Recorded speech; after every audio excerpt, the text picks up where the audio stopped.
There's an old story about a certain hobbit named Bilbo Baggins, one of the oldest told in Middle-earth.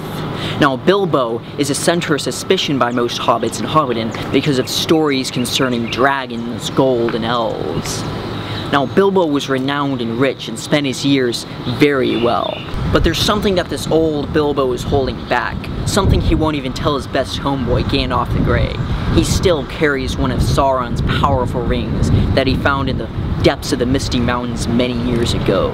So Gandalf finds out about this and insists that Bilbo give him the ring so he can destroy it. Now Bilbo reacts with great temper and belligerence, saying, "Why shouldn't it be mine? I found it."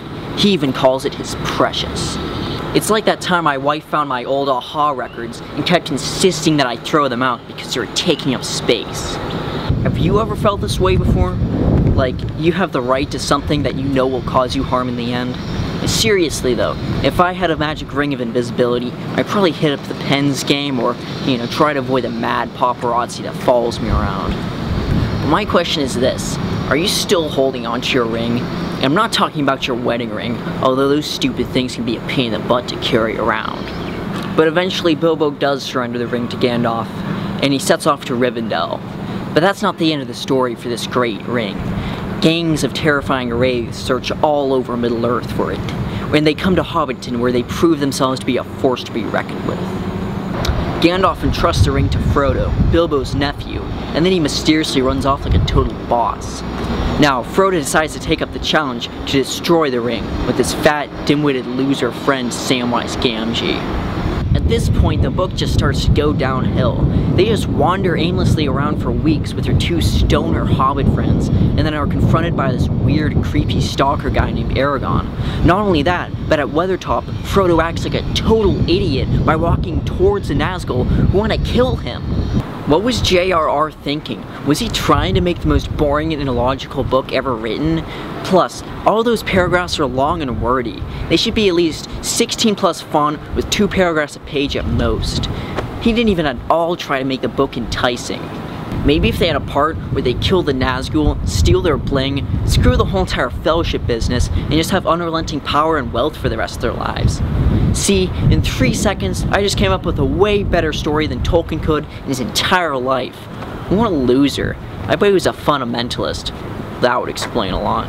Not to mention Aragorn seems a little bit too close to that Legolas character. Not that there's any problem with that, but then they just run off to this weird place called Riverdale, where Bilbo was there smoking reefers with a bunch of elves. Reminds me of my old college days. And then they start the Fellowship. Look, instead of me summarizing the whole entire book for you, do us both a favor, give it a Spark Notes, or better yet, buy one of my books, at least they're easy to read.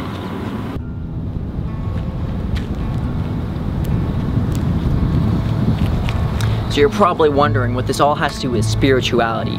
To be honest, it doesn't. But as I like to think, everything is spiritual. Whether you're sipping a latte or critiquing a crappy book series on a bridge, may you know it all connects to God.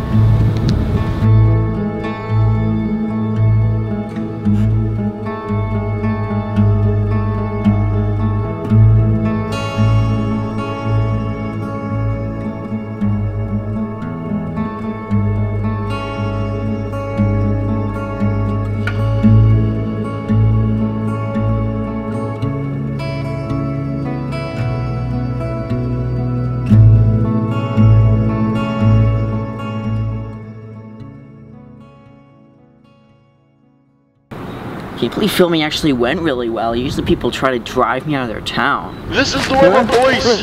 You are under arrest for trespassing on a structurally unsound bridge, civilian.